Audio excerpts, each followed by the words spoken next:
Well, there were certainly some fireworks in the crypto market yesterday.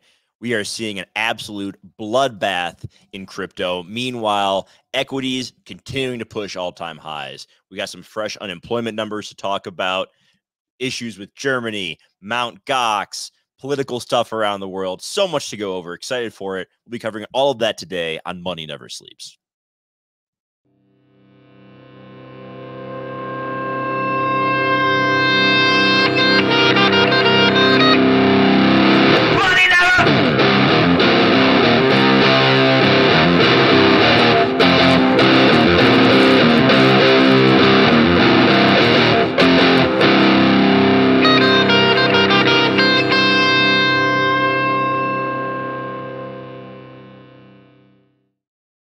Thanks for joining us today, folks. As we get going, hit that like button, subscribe to our channel, and remember that nothing we say is financial advice. So please do your own research before making any buys or sells.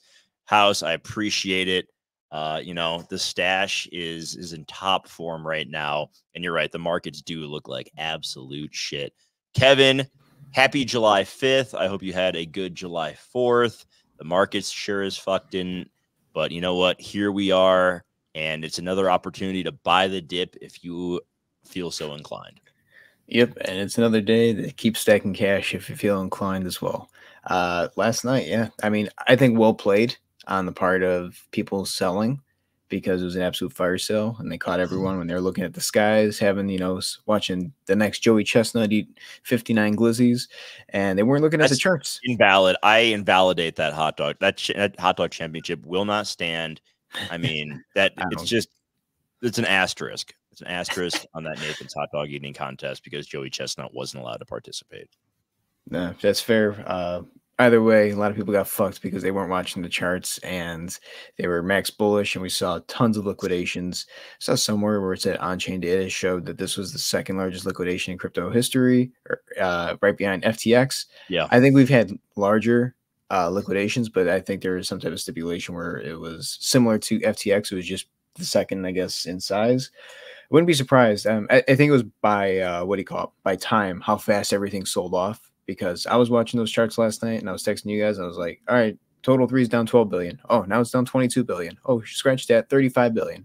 It just wouldn't stop. And it was, it was a beautiful sight if you're bearish. But like I said, under those 200 moving averages, shit moves quick, and it sure as hell did.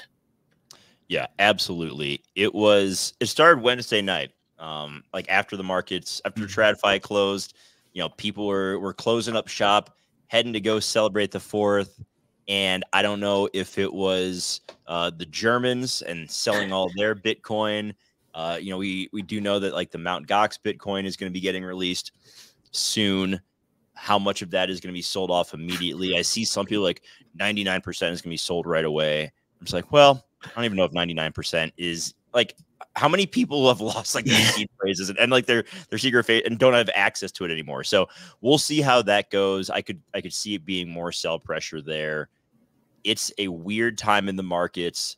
We're seeing the S&P continue to rip, NASDAQ as well. NASDAQ once again looking to close at an all-time high, 20,382 right now with just under an hour left in the trading week. Let's talk about some of the data we got this morning because that's going to have implications moving forward.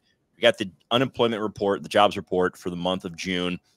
Allegedly, 206,000 jobs were added last month. I say allegedly because in that report, it stated that the prior 2 months have been revised down by 111,000 jobs. So I don't believe the 206,000 for 1 second.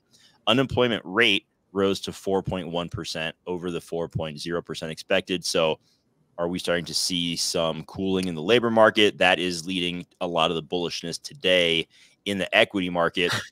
I'm looking at the CME futures. Still, the expectation is July, we're going to see them skip any sort of movement in the rate. However, for September, CME is now projecting a 72.5% probability of at least one rate cut by then. So we have a lot of data still to come out between now and the July 31st FOMC. We get CPI next Thursday. We'll have PCE the final Friday of the month, and that'll be right before the Fed meets. So they still have two pieces of data that could potentially, there's the chance of a cut are incredibly small. I think September is the most likely time to see one. And if we see the issues continuing to mount that have, already begun, that could those rates could come fast and furious as shit begins to break. Yeah, and I think a lot does point towards that too, right? Here's the thing. We keep seeing these data numbers that aren't necessarily the most accurate, and the Fed is definitely operating on these data numbers. And then once they get revised, it's like, well, shit, it would have been nice to have known that the month that we were making the decision, right? That's one problem that we're seeing right now. The other problem is that, like you said, we can get a slurry of just rate cuts one after the next because they waited too long. If we look back to 2008, they started cutting in September of 2007. And that was enough for them to pretty much get the rates down low enough, and that allowed the rebound to happen. Rates right now are 5.5, and it's the longest that the yield curve's ever been inverted. We don't know what the outcome of this is. We don't. This could just absolutely be like, oh, we just held till something fucking broke. And the problem is too, we're in July, and we had a holiday yesterday, and guess how many jobs we've already seen cut in the labor market? Over 20,000 jobs. So it's not like this is slowing down at any point. 4.1% for the time being seems like I'll take it because it's higher than the month prior. But I do think it's the highest rate we've seen since late 2021. So right, the labor market is definitely trending in a direction that's going to favor Fed rate cuts. Oh yeah, 100%. But again, if they continue to say that there's a problem here and they can't cut, I don't buy it one bit. I also think that if they do start cutting rates after being so hawkish for the past few meetings, then something certainly is broken. That's pretty much all you can kind of go on. So if they cut in July, that would surprise me, but it also shows me that something seriously has gone wrong. But if they cut in September, I think that's more of just like the election type of narrative, right? That a lot of people like to say that, oh, they're cutting right before the election to help, yada, yada. Maybe it's also just enough time has passed to the point where they can kind of say, okay, more jobs are lost. I don't think cutting in September would have anything to do with the election, right? Because it's so late. Like it's September 18th, and that's to say nothing happens after. There's an FOMC meeting the day after the election. That would be wild. So I think that if they wait till September, that's not much can happen with one rate cut between then and the election. That's going to impact how people vote. So I think a September cut would just, that would indicate that we've gotten enough data in July, enough data in August, and in the first half of September to warrant it. And at this point, the Fed just needs to do it. They're dicking around. These rates have been so high for like a year. It'll be a full year where we've been held at these rates. And we're seeing more and more issues with, whether people who had variable rate mortgages, people who have credit card balances that continue to compound. I mean, a big part of it is people need to take ownership and get their shit in order. But the Fed isn't helping the situation, and it is just having huge impacts all across the economy. And it's time for this shit to take a little bit of a cut here. Like, people need it. We don't need to turn the money printer on by any stretch of the imagination, but we need it to be more affordable to borrow some money. So it's time. It needs to happen. I'm annoyed the Fed isn't doing it in July because I think that the direction we're seeing it going, like, it's warranted, but that's just my opinion. I mean, that being said, I completely agree.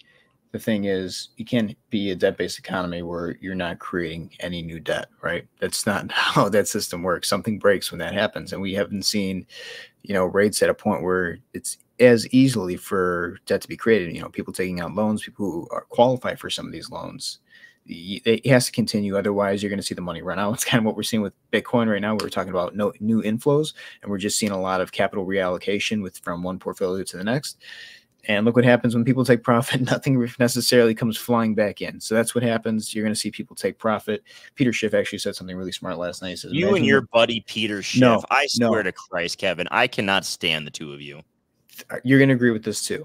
He said that the amount of people that are selling off Bitcoin right now is going to lead to a major sell-off in the ETFs, which he's right because the values have gone down. But he says once Bitcoin gets under 38K and people start losing money, you're going to see Bitcoin just start to tumble from there. And I completely agree with that statement. I do think that once people start losing money in the ETFs, they're going to say, it's time to jump shit. That was up in profit. And maybe this crypto thing really is super volatile still, and you can see a ton of money just flow right out. And I think people are going to be, that crypto fire sale is going to have a round two with a lot of boomers and people who say, you know what, I don't want a seed wallet. I'm going to trust everything in Vanguard. Or I guess Vanguard wasn't the right one to say, considering they didn't have the ETFs for a while. I would trust all my money in Robinhood and all that other shit. BlackRock, yeah. So I do think that he said something really smart. And again, that goes to show you that without new debt, without these institutions putting money in, you're starting to see a lot of money outflow because people are starting to take profit or just say, you know what, I need to have some cash. I can't fuck around with this shit anymore. Oh, by the way, Canada, 6.1, I think 6.4% unemployment. And they also had rate cuts a few months ago. So that, just a look ahead of what we're seeing when we do get rate cuts, unemployment's probably going to go up a lot more. Yeah, there's a lot of trouble ahead. I don't know. I see all of the silver and gold people coming out of their little caves to take a victory lap because crypto went down when they've just been bearish for a decade, and I have a hard time taking these people seriously. I usually view that as a local bottom signal. Maybe this is, maybe we are due for a little relief rally here. Agreed. I'm not sure, but I don't know, man. It's tough to gauge the psychology of what people are going to do if we start to see Bitcoin get below 50, below 45.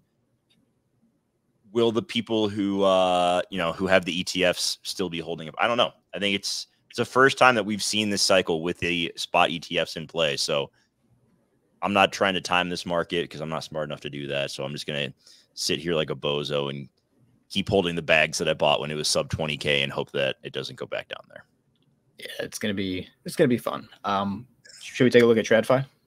Yeah, let's do that. It is getting a little bit more bullish heading into the close today. Nasdaq just went up over 200 points, or about 1% on the day, looking to close near an all-time high.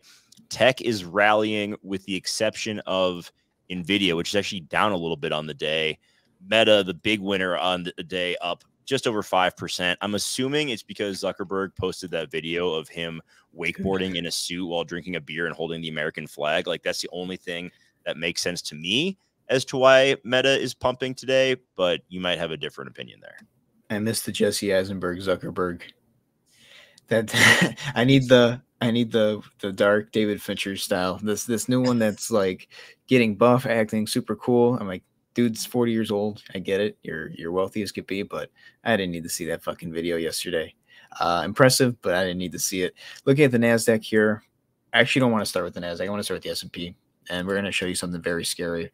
This is on the daily. This is the thing that bothers me right now. We're so far away from the 50 moving average, right? We're 53.46 is where the 50 moving average is currently sitting at. And we're roughly, let's see, from the top down to that, we're about a almost 4% drop before we get to it. So obviously I do want to see a retest of the 50 moving average. I think that's a fair assumption, especially when this massive gap that we got here from close to open, that I think was a Wednesday, or a Tuesday to a Wednesday, massive gap up here, a little liquidity, we can grab that. But I want to show you guys what's going on here in the volumes. Volumes are going down as the price is going up. And I know it's been doing that for a long fucking time, right? And the price continues to go up, and it only knows one way. But these pumps that we've seen for the past few days have been going up like crazy. It's almost 100 points in the past few days, just based off of low volume. We know that the stocks, the stock buyback window, the blackout is currently underway. So it's not institutions. So it's really confusing to see where a lot of this is coming in from. So I was having some problem with that. It doesn't necessarily make a lot of sense. But then I saw. Let's zoom in closer on those volumes, because it looks like a lot of that is just like this week, and it's the holiday, like it's a holiday week, and sure, but you're still up 100 points or so since, right? 54.61 is where we started on Tuesday, and it looks like we're sitting at 55.66. So even though it's the holiday weekend, and we've got some bad data, price still keeps going up. Question is, why is that? We got bad data, but it's data that leads towards interest rate cuts coming sooner, and I think people are bullish on that. Fair. But then let's take a look at something that's been going on in the monthly for a while. I don't pull up the stochastic. I pull up the stochastic RSI quite often, right? And we can see that we're fairly overbought on the monthly for some time. Fairly. Well, Yeah, I guess. I mean, it just is what it is, man.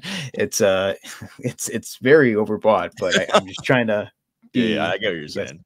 somewhat conservative. And the problem I'm having with this is that not this chart necessarily. Let's close this and let's pull up the RSI, the relative strength index. I'm gonna pull this up a little bit more too, somewhere. There we go. Yeah, you can see that from January 2018 to where we currently are, we have not touched this bottom down here. The last time we touched the bottom, obviously, was in 2008, 2009, the bottom of the great financial crisis. And obviously, you know, back here in the bottom of the dot-com bubble. So just two things I want to keep an eye on. But I'm seeing this divergence as well as the volume divergence that we've been seeing. And that is right here. And it looks like we're about to hit this part right here where we can start to see another pullback to the downside. Now the question is, this is once, twice, three times we've hit this level since 2018. And if we look at this in the inversion part, you know, you got a high here, pullback, came down during the COVID crash, then it rallied all the way up to the height here in December of 2021. You pulled back for 2022. Now here you're at the height in 2024, July 2024, you're hitting this. If this goes above it, then we could throw this out the window. If we don't put this above it, I anticipate that we are going to see some type of violent push to the downside, some type of crash. And this is no different than what I was looking at when I was talking about Bitcoin dominance and USDT dominance. Like, gets to a trend line, something bad tends to necessarily happen around there for price action. And I think that we are getting pretty close to a point where we're going to see this come to fruition. If this hits and it doesn't react in a positive way, there's a good chance that we're going to see some type of pullback in the market. Maybe it's just a correction, but I also think it warrants that there's a lot of weight up in this market that could be reversed fairly quickly. What could that be? You know, your guess is as best as mine. But I do think that this is something that we need to keep an eye on. Well, and obviously this is the monthly, so it's going to be different. If we look at, say, the daily or the weekly, see the weekly looks like, yeah, weekly, see, obviously is a very different scenario. But on the monthly, obviously we're talking about the macro time frame. This is not a good look. Pushing up, this is pushing down. I think that this is going to be snapped down fairly quickly when it does go. And I think that all this level of, or I guess this lack of support that we have up here probably will be retested until we get to 47. I think 47 is a good level right now for the S&P to see where if this rally that we've gotten for pretty much most of the year is warranted. And if that doesn't hold, then we're probably looking a lot lower. I won't get into that right now because obviously that's a little bit of hopium, but I do think that we are going to see some negative price action. Maybe it takes a few months to get there. Maybe it doesn't. Maybe it takes 2 months. You know, we have no idea. But I do think that relative strength index is going to snap this back once we get rejected from that downward trend line that we're in. And I think it's going to pull the equity market down with it. So right now for the S&P, I'm looking at 47 or so, 46, 47 is a level that we're going to keep an eye on. So probably like, we'll put it right between these two white lines. And again, I didn't believe this when I saw it. It was Fernando Waves FX guy on Twitter. Some guys like him, some guys don't, but I respect that he was able to catch that because that's not something that I think a lot of people are looking at, you know, relative strength index and finding that divergence, because that's a pretty big one. So that's something that we're going to look at and keep an eye on for the S&P. You know, the NASDAQ and the S&P, when we look at these together, they're just weighted heavily in the top 7 stocks that have been holding up this market entirely.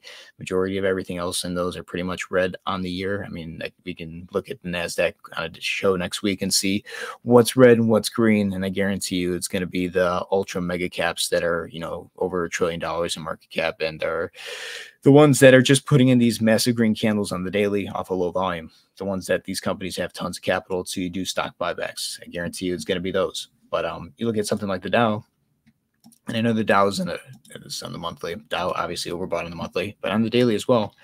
I think the Dow is going to have a bit of a pullback fairly soon. You know, I think we're in a diamond pattern. This is a really shitty diamond pattern that I drew because I was trying to do this on my phone and I haven't updated it since. So I'll update it for next week. But diamond pattern, almost like a head and shoulders. But, you know, you put in a high, come down, put in a higher high, come down, find support, and then you put in a lower high once again. Then you kind of tumble over. The Dow is not the NASDAQ. It's not the S&P. You don't have some of those big ones in there. This is more accurate of the entire economy. Fix that diamond real quick. That's bothering me. I don't even know if I can get it. I was looking at it. I was like, all right, it's something. No, see, now I fucked it up. I fucked it up. All right, let's talk about something else for a second. But before we go to that, but also the Russell not doing what the S&P and the others are doing, right? Looking at this relatively. So the real economy, we know where it is. The S&P and the Nasdaq heavily weighted and influenced by a few stocks. So don't get caught up in this type of mania thinking that we're in some type of bull market. The economy is in a very different place than where the equity market is. We have so many stocks that are on the verge of closing at all-time highs. I mean, Apple will close at hit an all-time high close. Amazon, and that's after the news that Bezos sold $5 billion worth of shares on the year. 13 billion. I don't know if that's to buy more HGH, if he's making a run at the Boston Celtics, if he's trying to get an NBA franchise in Seattle. All sorts of wild speculation there, but to see it continuing to drive and hit 200 a share on that news. Meanwhile, Tesla continuing to, I mean, the weekly candle on Tesla is just absolutely ridiculous. I don't know if you've looked at that thing yet, but good Lord. And then, we see, like I said, Meta having a crazy, crazy day today. And a lot of this stuff just, moving to the overbought territory. We can go ahead whenever you're ready. Yeah, I mean, look at that shit. That's wild. Just stupid shit. Crypto. Yeah, let's go to crypto. Let's finish off with the crypto market that has just gotten absolutely bludgeoned the last few days. The red candle we have on the weekly or the last couple of days have been pretty damn ugly.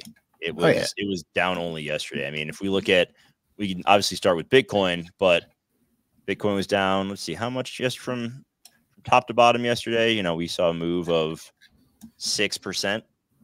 So that's not too pretty there. No, not at all. And you're below the 200 moving average now, right? So that's now you have a bit of resistance up here around 58K. The thing that we're going to want to watch is momentum, I think. I think the stochastic RSI is going to be a very good indicator on the daily, and you're also going to want to see how price reacts. I think right now there's the best chance for a bounce was yesterday when we hit that 53.8. We're expected it to go a little bit lower. I'm still open to it testing that once again, just maybe not in this. I think we're going to see a bounce relatively soon. Again, I'm not bullish on Bitcoin or crypto at all. I was warning you guys about the altcoin market. Looked like it was going to absolutely eat shit. Had a good serving of it last night, but it seems right now that everyone is trying to find hopium, and that's why I kind of was like mad at the timeline because everyone's saying that this is back in this bull flag and it's going to break out and go to the upside and hit like new highs. Okay. Time will tell, guys. I'm not caught on that one bit. You got the 50 turning over, 200 right there. This is resistance. But I'm looking at a level where we're probably going to see Bitcoin find major resistance past the 200. It's probably going to be around 62K. I think between 60 and 62K is going to be your major level of resistance. I think by the time we get there as well, the 50 moving average will be right around there in the top of this.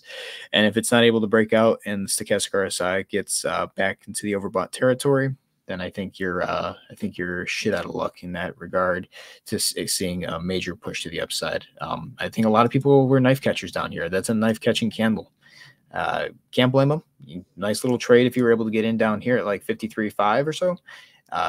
Bounced up, 2.5K since, but we don't necessarily know how long this is going to play out for. We don't know how much more they have in the reserves, how much they can dump. And again, the thing with a fire sale is once someone dumps a huge amount, well, then the next guy's going to dump a huge amount because they're not going to wait for someone else to come in and save them. And I think right now in this, where we are in this market, you're not going to see a lot of capital inflows for Bitcoin. I think you're going to see some, but not a ton that's going to push it to, all-time highs. That's maybe for alts like lock-in. I don't have any of that, but that you guys were saying that shit was going up like crazy. I haven't even looked at the chart. I don't even know what the chart is, but should we look at it? It's my favorite. I mean, it's the only meme coin I currently own. It's on Solana. Yeah, I mean, I can pull it up I got it pulled up on Dex Tools right here. Yeah, pull it up because I don't know what this shit is. I'm like, what the fuck's lock-in? Yeah, I mean, this thing just absolutely took off yesterday. Oh, damn. Market, yeah, I was able to. I'm at like a 2x on. I bought in when the market cap was just around 9 million. So, yeah, man, it's You got to lock in, baby. If you're not locked in, you're going to clock in. I'm glad listen, don't listen to me for meme coins. I bought it because I'm in a group chat with some people, and they said it was, it was worth a look, and I was like, all right, I'll dabble. But certainly I have not allocated a substantial amount of capital to this, and I don't recommend anyone else does either. But it's fun. It's a good meme, and it's a good coin. That was literally the text you sent me, and I laughed my ass off. I'm like, what is this shit? Coin. I'm gonna pull up my chart real quick for Ethereum, just so we can take a look at that. Ethereum had a really good bounce. Wrap it up there. Yeah, Ethereum had a really good bounce yesterday. You can see that it came right to, I mean, still shy under the 200 EMA, but it was all the way down at 28.16. I mean, obviously, the ETF was there, guys. We'll be in the fucking moon already. But I think that could be the catalyst to see a bit of a bounce in the crypto market, right? You could get the ETF. Everyone gets excited.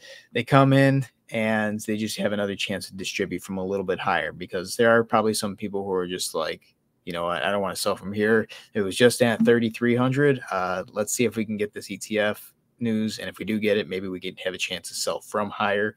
I do think that's going to be the case, especially when you look at this at the way it is. Got a double top rollover.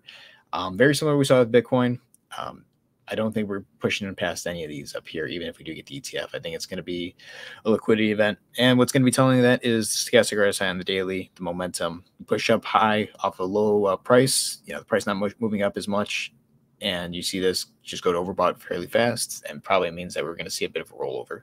So good move on ETH to the downside below the 200 moving average. We're going to wait for the 50 to get closer and see if we can retest. Maybe we test the 50 once again, just off ETF news, but failure to break that, obviously you're coming back to the 200. Right now, 200 is resistance. I think that it could bounce above it, but I'm not holding my breath for anything in that way. Last thing I did want to show is just the alts real quick. Total 3. We warned you guys up around here when it was 619. Said this thing looks like it's about to shit. Well, it did. Went down to 510. So the amount of money that was lost in the space from there was about, $107 billion in the alt space. So we knew that alts were probably going to take a bit of a hit fairly soon. Is what it is. You're going to see that daily cross, I guess that death cross coming soon. So be on the lookout for that when we play that on the show. Other ones that just total 3 just got absolutely demolished.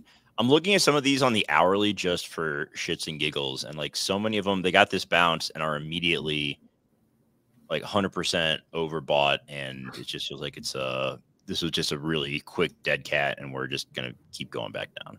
Oh, for alts, 100%. I think that's my opinion. Not financial advice one bit, but I wanted to pull up Matic because I was looking at this. Like Matic put in a new low on the year. Christ, our bet ended when it did. Let's put it this way, if we didn't have any of the fucking shenanigans of BTFP, all this fucking liquidity that was injected into here we go. Revisionist history here. Revisionist history? Yeah, fucking but looking at this now, you can see that it's extremely weak, right? No one gives a shit about Matic anymore. I think people are just holding on to it, hoping that it goes up. I still think Matic's okay. I don't have a problem with any of these alts. I just don't think that the money is going to be there for them. People need to sell. I think fire sales are a problem, and you're going to continue to see it be a problem. But I don't think that we're that far from this 30 cents target that I was once looking at. I mean, we put in a lower low than October 2023. I think we're going to start heading down there. The thing that scares me that Bitcoin is currently at 56,000 or so, and we're very close to, there's not a lot of support beneath us. So I think that we probably hit 30 on the next move if we did see a major sell-off.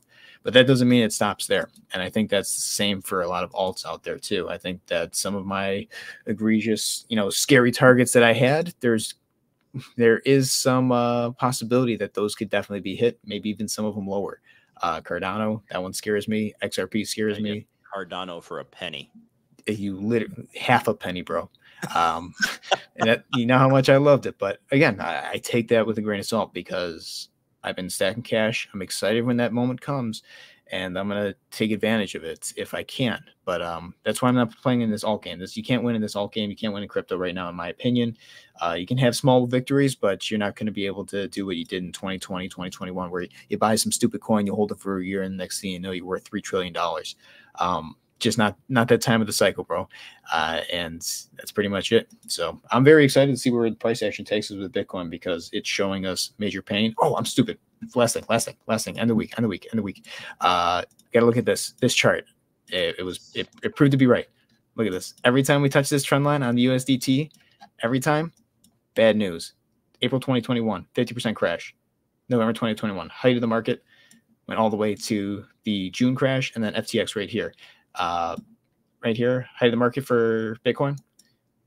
Here we are in July, halfway up this climb, broke above the 50 and the 200. This is now in a bullish state of play for USDT dominance. I think we're going to get that pullback in the market a little bit, but then you can probably see this one continue. So what is it going to be the reason that gets us to these heights in USDT dominance? What happens in the market? I have no idea, but I'm so excited to find out. This chart is a cheat sheet for crypto. I kid you not. I think moving forward, if we have all the stable coins, no problems, I'm going to use that chart definitely to know when to buy and when to sell in crypto, because that is pretty much been spot on since the history of that chart. Oh boy. All right. No, we're not making the bet again. No, I don't have any confidence in. We should get the red.